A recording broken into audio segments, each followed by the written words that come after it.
Hi, I'm here. Welcome to my channel. Let's begin. Why am I like this? Why am I so sensitive? Why do I get upset at everything? These are questions I asked myself for years. And it was until I found out about something called the reticular activating system that I understood why. The reticular activating system is basically a collection of nerves located deep within the brainstem that filter sensory information before sending it to the cortex to be processed. Now, when it comes to making decisions, we rely heavily on the information our senses send to the cortex. And the way the reticular activating system filters that incoming sensory information determines what information we pay attention to and what we ignore. So if your reticular activating system is filtering out most of the information coming through your senses, then it's going to be hard to build up enough mental reps to make good decisions. Instead, you're going to feel like you don't have enough information to decide, that you're paralyzed by indecision or even overstimulated. But if your reticular activating system allows more sensory information to come through, then you'll gain more mental reps from every experience, which will help you make better decisions. Now, if you can understand how your reticular activating system works, then you can influence the way it filters incoming information, which will change the amount of mental reps you gain from every decision. So, here are 3 steps you can take to improve the way your reticular activating system filters information. First, you need to identify and eliminate distractions. When it comes to improving your ability to make decisions, there are 2 types of distractions: internal and external. External distractions are anything outside of yourself that takes away your focus. For example, when I used to work at an office job, it was really easy for me to get distracted by what other people were doing. If someone was loud on the phone or if a group of coworkers were laughing and talking,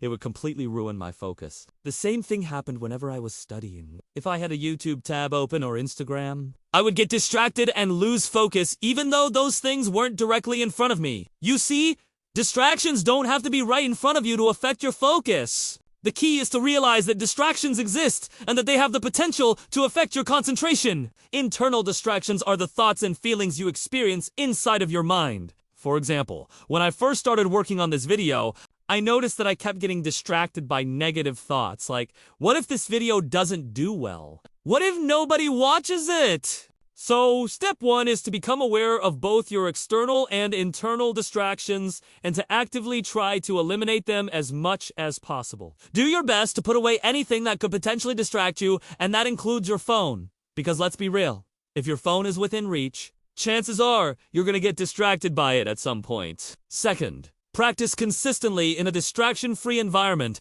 After you've eliminated distractions, you need to practice consistently in that distraction-free environment. Whenever I practice public speaking, I always find a quiet room with minimal distractions. Similarly, if I want to read a book or study, I will minimize distractions and go to a quiet place where I can concentrate by practicing consistently in a distraction-free environment. You'll train your reticular activating system to filter out distractions and to maintain focus. For example, imagine you own a small business and you're trying to make a big decision about whether or not to hire another employee. If you've been distracted a lot recently and haven't been thinking clearly, then your reticular activating system isn't filtering out distractions very well. But if you practice making decisions in a distraction-free environment, then eventually your reticular activating system will begin to filter out distractions automatically, which will make it easier to think clearly and make better decisions. Third, expand your comfort zone. Our brains love efficiency. It's constantly trying to make life